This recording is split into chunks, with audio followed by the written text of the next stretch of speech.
Let's talk first of all about what it is that we want to measure. Floor covering, as you see in this slide, over on the right-hand side is a picture of the different components in a floor system. There are really quite a number of individual components that make up a floor system, and we usually think just about walking on the surface of the floor covering, the carpet, or the vinyl as being the floor. But the floor system is made up of a lot of components. Starting at the bottom, you've got subgrade soil. You may have a compacted subbase and vapor retarder, a capillary break, then the concrete floor itself, and above that, patching and leveling compounds, adhesives, primers, and then finally the finished flooring. All of these components are sensitive to moisture one way or another. Generally, when they're wetter, they expand, and when they're drier, they'll contract. So you get dimensional changes in floor systems.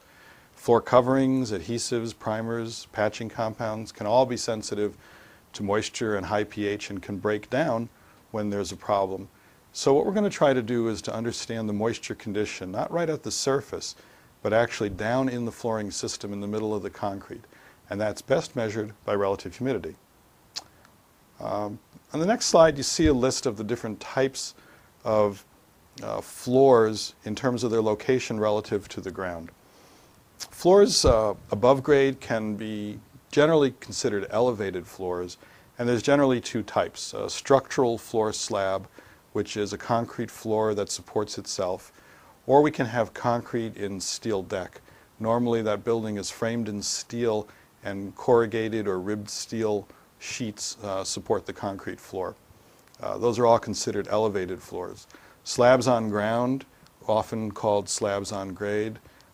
Slabs below grade, also on ground, but such as a basement.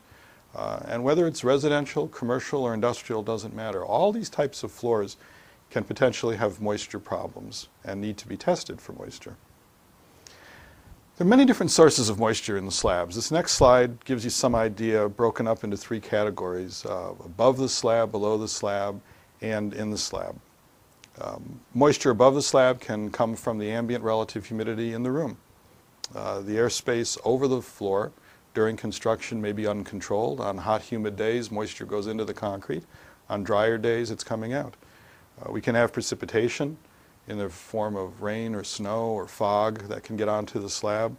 Water that's used for curing the concrete also soaks into the concrete and has to dry out eventually. We also have construction water and accidents. Washing, spills, work during the course of construction can get floors wet again. Now below the slab we find moisture coming in the form of subslab vapor, and that's the #1 cause of problems. It's not liquid water below the floor that actually gets in contact with the slab from the underside, but rather just moisture vapor that's down in the soil and comes up into the bottom of the slab. And that's the reason for needing a subslab vapor retarder. In the slab we've got the curing water and the batch water, and that's the #1 factor in determining how long it takes a concrete floor to dry out, is the ratio of water to cement that was originally batched into the concrete. There's many of these different sources of moisture, and they can all be measured by looking at the relative humidity actually down in the concrete with a probe set into the floor slab. Let's go ahead and talk about why would we consider measuring relative humidity at all? What's this all about?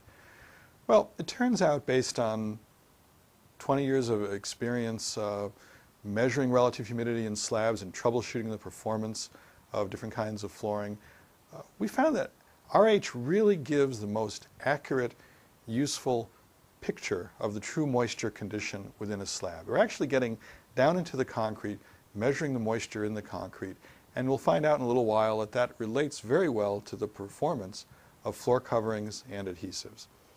It also turns out that it's the most useful predictive tool for floor covering and adhesives.